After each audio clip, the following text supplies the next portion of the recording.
J'ai beaucoup apprécié l'échange. Et puis aujourd'hui, vous avez de nouveau soulevé ce qui a été énuméré hier.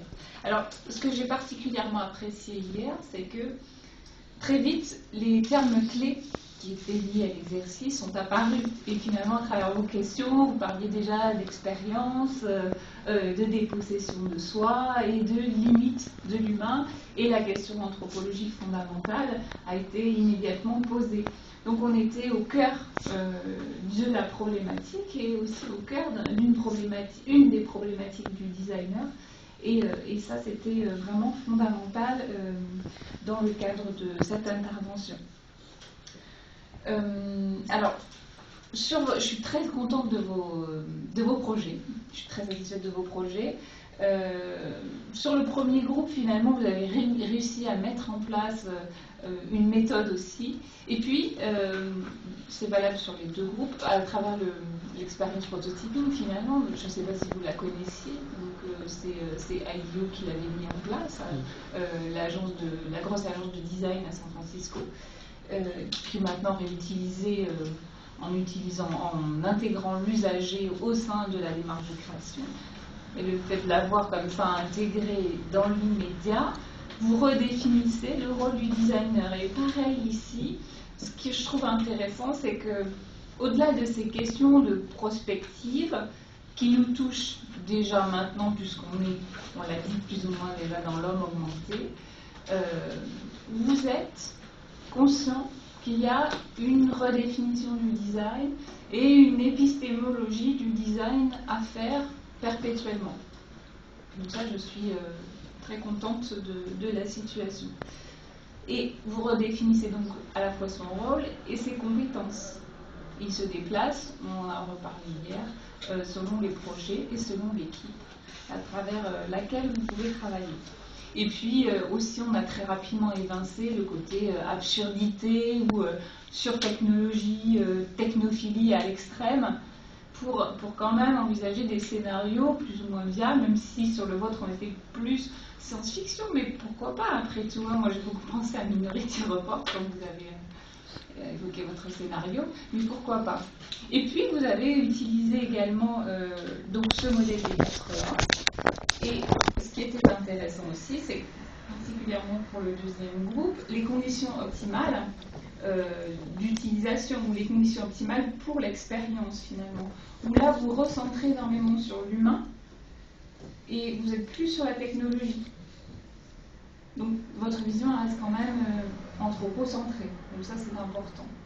Et de votre côté, elles y sont aussi les conditions optimales, puisque le patient est aussi acteur.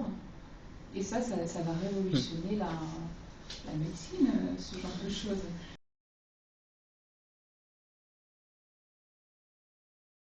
Alors, j'espère vivement qu'on pourra réussir à mettre en place un projet, un workshop, un séminaire avec nos étudiants à Bordeaux. Je pense que vous avez plein de choses à vous dire et plein de choses à vous présenter mutuellement et créer comme ça une émulation autour des étudiants de master de design. Ce serait vraiment favorable si on arrivait à mettre ce projet en place. Voilà, j'ai pas plus que ça, j'ai pas plus de choses à dire.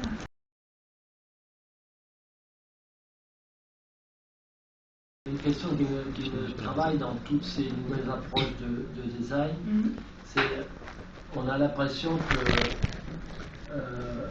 le design doit se livrer à un processus de deuil de la forme et le deuil de l'esthétique, n'est-ce pas? Où se trouve, est-ce qu'on peut retrouver les questions esthétiques qui ont été longtemps perçues comme étant le privilège du design, ou ce qui distingue le design des autres professions qui travaillent dans le domaine un peu technologique? Est-ce qu'on les retrouve sous une forme métamorphosée dans ces approches de design de service, design social, ou bien est-ce que ça nous oblige à redéfinir complètement ce qu'on entend par esthétique? Est-ce que, puisque tu as abordé la question un peu dans ta thèse, comment on réconcilie ou comment on retrouve ou comment on réinvente l'esthétique dans les questions néo-technologiques? Tu peux dire quelques mots, quelques impressions là-dessus. J'avoue que moi, j'ai un peu de mal à m'orienter par rapport à cette question. Oui, alors effectivement, finalement, on n'aborde pas ces problématiques de néotechnologie de la même manière, j'allais dire, qu'on aborde un projet de design industriel classique. Et ça, vous l'avez bien compris parce que vous êtes déplacé immédiatement. Alors, c'est évident que toute la question esthétique, c'est bon, comment est-ce qu'on s'adresse à l'objet, et c'est simplement le retour, mais l'esthétique devient quasiment secondaire là pour le coup, et est important d'intégrer le designer, et là vous l'avez aussi manifesté, à la source de la démarche de création, et bien en amont donc dans la fabrication du projet finalement. J'allais mettre en avant particulièrement les dimensions spatio-temporelles, et là pareil vous les avez bien définies, où ces technologies nous demandent donc de nous déplacer, de nous resituer dans des environnements, et le designer effectivement il crée pour un espace et une temporalité, donc c'est toute la difficulté aussi à gérer. Donc ça amène aussi des nouveaux paramètres par rapport à l'industrialisation, où on concevait un objet tel quel pour une industrie, un utilisateur ou une cible utilisateur, etc. Donc on est sur une nouvelle donne beaucoup plus poreuse et plus qui peut amener un certain vertige aussi pour le créateur, puisque ce déplacement perpétuel d'espace peut être plus déstabilisant, et puis ça vous demande, et vous l'avez aussi cerné très vite, de recadrer immédiatement par rapport à un cas concret. C'est ce que vous m'avez proposé aujourd'hui. Alors, ceci dit, la dimension esthétique, elle est quand même importante à travers les univers, donc d'où l'idée d'ambiance, à travers les univers qui sont mis en place. Donc finalement, tout l'encodage de la coque esthétique n'est plus présent, mais elle est présente de manière beaucoup plus importante au niveau de l'environnement et de l'ambiance. Donc elle est présente à d'autres niveaux. À une échelle plus importante, j'allais quasiment dire.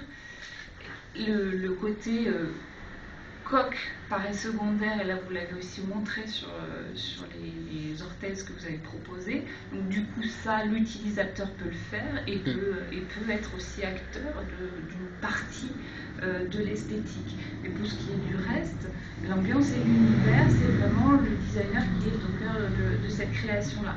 Mais du coup, ça demande de se poser des questions autour de ces encodages esthétiques et justement de ces univers que ça révèle.